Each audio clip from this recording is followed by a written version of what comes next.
Hello, karibu sana. Tuangazie miongoni mwa mengi zaidi yaliyojiri katika msimu 2024-2025 na tunaiangazia safari ya Simba na kipa wake Pinpin Kamara ambaye ameonekana kufanya baadhi ya makosa na anaonekana ni mmoja kati ya magolikipa wazuri zaidi.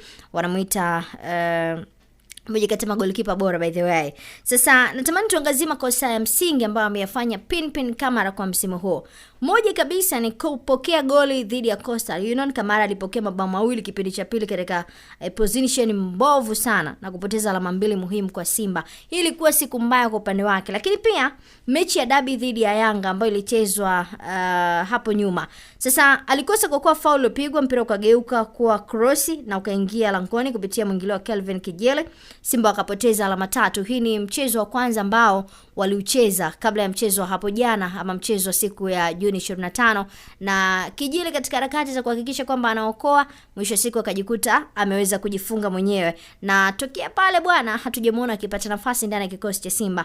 Lakini kosa nyingine ambalo amelifanya ni mpira wa nje ya box ambao ulibaki unamshangaza. Sasa Simba wameachwa na magoli 3 yalionekana kama vikovu, yani magoli kutoka nje ya box ambayo Kamara hakuwa tayari.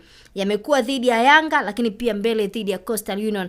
Kumekuwa na position mbovu sana ya mabeki wa Simba pamoja na Pinpin Kamara. Hii imekuwa ikimtokea mara kadhaa. Lakini goli la Zidane na mechi nyingine Kamara alikosa kufanya uamuzi sahihi na kushindwa kuokoa goli la Zidane, matokeo na kuacha alama 2. Sasa matokeo mabaya kwa ujumla, habari zinaonyesha kwamba Simba waliumia kwa alama 7 kutokana na makosa ya Kamara pekee msimu huu. Yaani Simba katika alama 7 ambazo wamepoteza ni alama ambazo wamepoteza kutokana na makosa ambayo yamekuwa yakifanywa na goalkeeper timu hiyo Pinpin Kamara. Sasa hii imechangiza kwa namna nyingine kupoteza alama 3 kutokana na goli ya position mbovu. Kwa mfano kama jana kati ulimuona Pinpin Kamara anagongana na Pacome Zozowa katika eneo la hatari, na baadaye ikasababisha Simba Yanga kuweza kupata penalty ambayo iliwapa kuongoza katika kipindi cha dakika 45 za kwanza.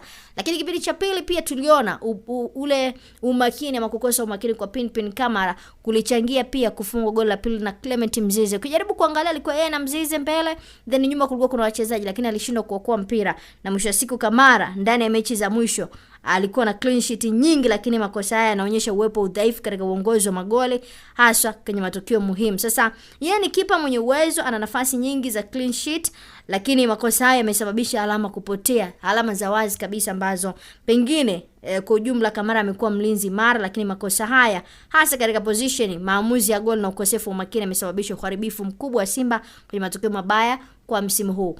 Ni katika upande huo, lakini pia kwenye dabi ya Kariakoo ambayo ilichezwa hapo jana, Yanga ilishindwa kwa goli 2-0, ikiwa goli la pili ambalo lilijulikana kama goli la Mzize, Clement Mzize, baada ya kuingia kipindi cha pili lipa nafasi Simba. Sasa alama 3 zilizoachwa kwa kipigo hiki, Simba waliangukia hadi nafasi ya pili kwenye msimamo wa ligi, wakipoteza alama 3 muhimu walizoziweka katika nafasi ya kuongoza.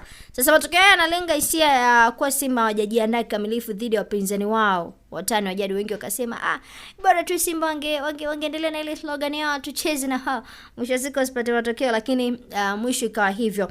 Makosa ya Pinpin Kamara msimu huu yamegharimu zaidi Simba, na nafikiri kuna haja viongozi kukaa kutafakari na kufikiria namna gani ambavyo anaweza ama wanaweza kuhakikisha kwamba wanaisaidia Simba.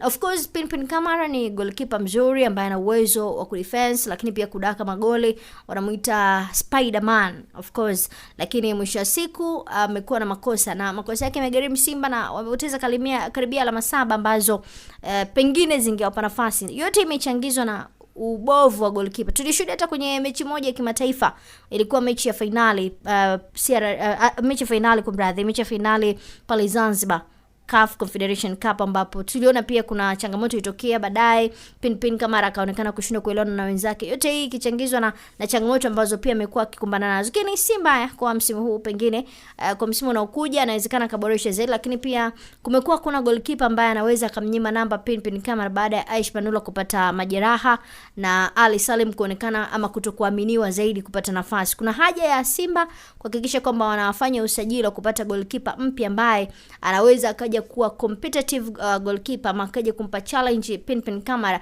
pengine itamfanya ongeze umakini zaidi katika eneo la golini, lakini pia kuwapanga vizuri mabeki wake, kwa sababu atakuwa anajua kwamba nje tayari kuna mtu ambaye anasubiri mimi nitoke ingie. Tofauti na Ali Salim, unajua kabisa Ali Salim mpaka mimi nitakapata majirani shindo kuamka ndio ambapo anaweza akapata nafasi. Kwa hiyo kuna haja ya wao kufikiri kuboresha zaidi katika eneo la goalkeeper, kwa maana ya Simba jana wamepoteza ubingwa tarehe 25, na mimi niseme pole kwao, lakini yote kwa yote ni kujenga katika msimu unaokuja, kufanya maboresho kwa timu yetu, kuhakikisha kwamba timu inakuwa bora zaidi.